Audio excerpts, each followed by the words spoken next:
السلام علیکم ورحمۃ اللہ وبرکاتہ۔ میرا نام شاہین اختر ہے اور میرے چینل کا نام بھی یہی ہے، شاہین اختر۔ تو آپ جو لوگ مجھے دیکھ رہے ہیں وہ لوگ مجھے سبسکرائب کریں، اور مجھے جو ہے وہ آپ کے سبسکرائبر کی بہت ضرورت ہے، اور اس کے بعد میری ویڈیو کو پورا دیکھا کریں۔ میں کوشش کرتی ہوں کہ میں اچھی سے اچھی چیزیں لاؤں، اور جتنی معلومات میں اضافہ ہو وہ بہت اچھی بات ہے۔ میرے علم میں بھی اضافہ ہو، آپ کے علم میں بھی اضافہ ہو، تو جتنی چیزیں ہم سیکھ سکتے ہیں اتنی ہم اس سے کوشش کریں کہ اس سے بڑھ کے ہم لوگ سیکھیں چیزیں۔ تو لہٰذا میں اپنے نبی کریم صلی اللہ علیہ وآلہ وسلم کے جو ان کے طور طریقے ہیں، ان کے رہن سہن کے متعلق آپ سے باتیں شیئر کرتی ہوں۔ تو اگر آپ مجھے اپنی دعاؤں میں یاد رکھیں تو بہت بہت بہت جزاک اللہ۔ آپ جہاں رہیں خوش رہیں، آباد رہیں، سلامت رہیں، میری دعائیں آپ کے ساتھ ہیں۔ تو جب دعا کے لیے ہاتھ کھڑے کرتے ہیں تو سارے پھر وہ مسلمان، سارے انسانیت جو اللہ تبارک تعالیٰ کے انسان ہوئے ہیں، سارے دعاؤں میں شامل ہو جاتے ہیں، سب کے لیے دعا ہو جاتی ہے۔ تو جب جیسے ہی آپ بھی ہاتھ اٹھائیں تو آپ صرف اپنے لیے دعا نہ مانگا کریں، آپ دوسروں کے لیے بھی دعا مانگا کریں۔ جیسے ہم جب دعا مانگتے ہیں تو اگر ہم اپنی دعا میں دوسروں کو شامل کریں گے، ہم دوسروں کے لیے دعا مانگیں گے، تو وہ دعا ہمیں بھی لگے گی انشاءاللہ تعالیٰ۔ اور اللہ تبارک و تعالیٰ ہم سب کو، آپ سب کو، مجھے بھی جہاں رہیں خوش رہیں، آباد رہیں، سلامت رہیں۔ آج میں تھوڑی سی بات جو ہے وہ اسلامک پہ کروں گی، اور تھوڑی سی میں بات تھوڑی پریکٹیکل زندگی پہ بھی کروں گی، تو لہٰذا میری ویڈیو کو پورا دیکھیے گا۔ پہلی بات تو یہ ہے کہ کھانا جب ہم کھاتے ہیں تو کھانے سے پہلے ہم بسم اللہ الرحمن الرحیم پڑھتے ہیں۔ میں نے اکثر لوگوں کو دیکھا ہے وہ پڑھتے ہیں، اکثر لوگوں کو دیکھا ہے وہ نہیں پڑھتے۔ تو جو نہیں پڑھتے وہ یہ ہے کہ اگر آپ نہیں پڑھتے تو اس کا مطلب ہے آپ کے ساتھ شیطان بھی مل گیا ہے، اور آپ کو شیطان کے ساتھ کھانا پڑ گیا ہے۔ اور جو نقمہ جو نوالا ہم اگر کھانا بسم اللہ الرحمن الرحیم نہیں پڑھی تو وہ ہمارے ہاتھ سے گر گیا، تو اس کو کوشش کریں کہ اس کو اٹھا کے صاف کر کے کھا لیں، کیونکہ ہمارے نبی کریم صلی اللہ علیہ وسلم جو ہیں وہ جب ان کے ہاتھ سے کوئی چیز گر جاتی تھی، لقمہ گر جاتا تھا، تو وہ صاف کر کے اٹھا کے کھا لیتے تھے۔ تو یہ تو ہو گیا سنت طریقہ۔ دوسرا یہ کہ اگر آپ کھانا کھاتے ہیں تو کھانا کھانے کے بعد ہم اکثر لوگ یہ کرتے ہیں کہ کھانا ان کے سامنے پڑا ہوتا ہے اور وہ ایکسٹرا ڈال لیتے ہیں اور وہ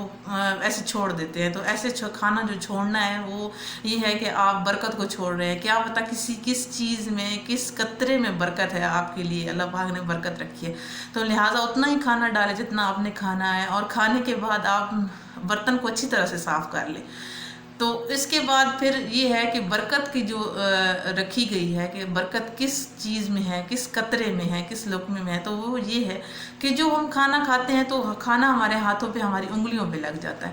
اگر ہم اس انگلیوں کو بعد میں چاٹ لیں تو یہ بھی ہمارے نبی کریم صلی اللہ علیہ وسلم نے کہا ہے کہ آپ کھانا کھانے کے بعد انگلیوں کو چاٹ لیں، کہ اس میں شفا بھی رکھی ہے، اور اس میں یہ ہے کہ اس میں کون سے چیز میں، کون سے قطرے میں برکت رکھی ہے اللہ تبارک و تعالیٰ نے، تو وہ آپ کے لیے ایک برکت کا باعث بن جاتا ہے۔ یہ رہی ایک اسلامی بات جو میں نے آپ سے شیئر کرنی تھی، جو میں نے آپ سے شیئر کی۔ آگے آ جاتے ہیں کہ تھوڑا سا زندگی کے بارے میں، زندگی کی ریگولر کی جو روٹین ہوتی ہے اس کے بارے میں تھوڑی سی بات کرنی ہے آپ سے۔ وہ یہ تھی کہ ہمارے معاشرے میں آج کل برائیاں کیوں پھیل رہی ہیں؟ ہمارے معاشرے میں برائیاں اس لیے پھیل رہی ہیں، مجھے جہاں تک لگتا ہے کہ آج کل لوگ اس لیے ایسے ہو گئے ہیں کیونکہ لوگ جو ہیں وہ اپنی مرضیاں مسلط کرنا چاہتے ہیں۔ تو ایسا نہیں کیجیے، آپ ایسا کیجیے، آپ ہمارے جو پرانے لوگ تھے وہ ان پڑھ تھے، بہت سارے لوگ پڑھے لکھے تھے لیکن ان پڑھ بھی تھے، تو وہ ان چیزوں کو نہیں سمجھتے تھے۔ آج کل لوگ پڑھے لکھے ہو کے بھی نہیں سمجھ رہے، وہ اس لیے کہ آپ جب اپنے گھروں میں ایک ڈسپلن نہیں رکھیں گے، جب آپ یہ نہیں سمجھیں گے کہ یہ آپ کی بیٹی ہے، یہ آپ کی ماں ہے، یہ آپ کے بیٹا ہے، اتنا فرق وہ ان میں، تو وہ چیز لے کے چلنا بہت مشکل ہے۔ تو لہٰذا آپ ان سب کو لے کے چلیں۔ اور دوسری بات یہ کہ اگر آپ اپنے بچوں کی شادیاں کرتے ہیں، بہت سارے مسئلے یہاں سے کھڑے ہو جاتے ہیں۔ اگر آپ اپنے بچوں کی شادیاں کرتے ہیں تو آپ اپنے بچوں سے پوچھ لیں، آپ ان کی رضامندی پوچھیں کہ ان کی رضامندی وہ ظاہر کریں کہ وہ کیا چاہتے ہیں، وہ کس جگہ پہ کرنا چاہتے ہیں۔ اگر تو وہ جگہ ٹھیک ہے، مناسب ہے، تو ٹھیک، آپ انکار نہیں کریں، کیونکہ یہ ایک ہمارا نبی صلی اللہ علیہ وسلم کا سنت طریقہ ہے، کیونکہ انہوں نے بھی اپنی بیٹیوں سے پوچھا تھا، انہوں نے بتایا کس طرح بیٹیوں سے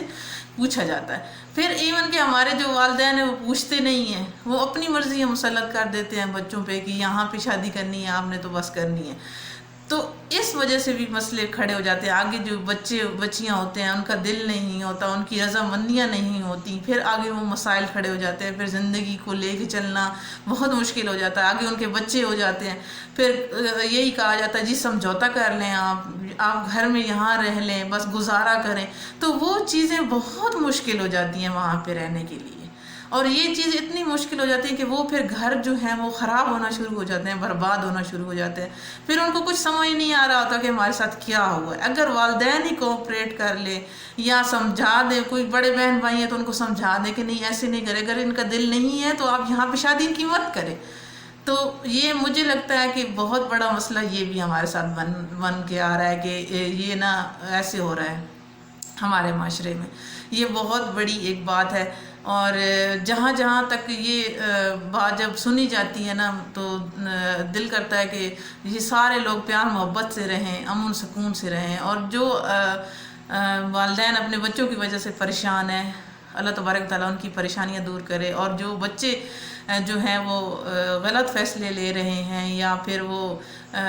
سمجھتے ہیں کہ ہمارے والدین سمجھ نہیں رہے ہیں ہماری بات کو، یا وہ صحیح ہیں بچے، یہ نہیں کہ سارے والدین غلط ہیں یا سارے بچے غلط ہیں، ہر جگہ پہ کچھ نہ کچھ ہے، لیکن یہ ہے کہ اللہ تبارک تعالیٰ سب کو ہدایت عطا کرے اور سب کو سمجھنے کی توفیق عطا کرے کہ ایک دوسرے کو سمجھ سکے، تاکہ یہ آنے والی نسلیں، آنے والے جو لوگ ہیں، آنے والے جو گھر جو بن رہے ہیں، یہ کبھی خراب نہ ہو، ایک اچھے طریقے سے لوگ ایک دوسرے کو پیار محبت سے لے کے چلیں، نہ کہ نفرتوں میں ایک دوسرے کو لے کے چلیں، بلکہ پیار میں لے کے چلیں۔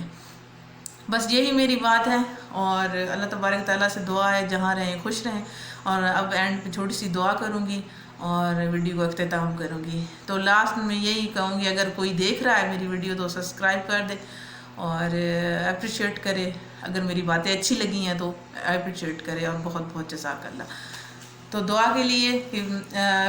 بسم اللہ الرحمن الرحیم، اللہم صلی اللہ محمد وعلی آل محمد کما صلیت علی ابراہیم وعلی آل ابراہیم انک حمید مجید، اللہم بارک علی محمد وعلی آل محمد کما بارکت علی ابراہیم وعلی آل ابراہیم انک حمید مجید۔ یا اللہ، اے مولا، اے کریم، اے غفور الرحیم، یا اللہ یا اللہ یا اللہ، ہم سب پہ رحم فرما، یا اللہ ہمارے بگڑے کام سنوار دے، یا اللہ ہم بہت گناہ گار ہیں، بدکار ہیں، سیاہکار ہیں، جو بھی ہیں جیسے بھی ہیں تیرے بندے ہیں، یا مولا ہم سب کی دلی حاجات اور خواہشات کو پورا کر دے، یا اللہ اے پاک پروردگار مولا، اگر ہم بھٹک گئے ہیں تو ہمیں سیدھا راستہ دکھا، یا اللہ ہمیں ہدایت کا راستہ اپنانے کی توفیق عطا فرما، یا اللہ ہم سب کو ہدایت عطا کر دے، آمین ثم آمین یا رب العالمین۔ ربنا آتنا فی الدنیا حسنۃ وفی الآخرۃ حسنۃ وقنا عذاب النار وقنا عذاب القبر وقنا عذاب الحشر وقنا عذاب المیزان، آمین۔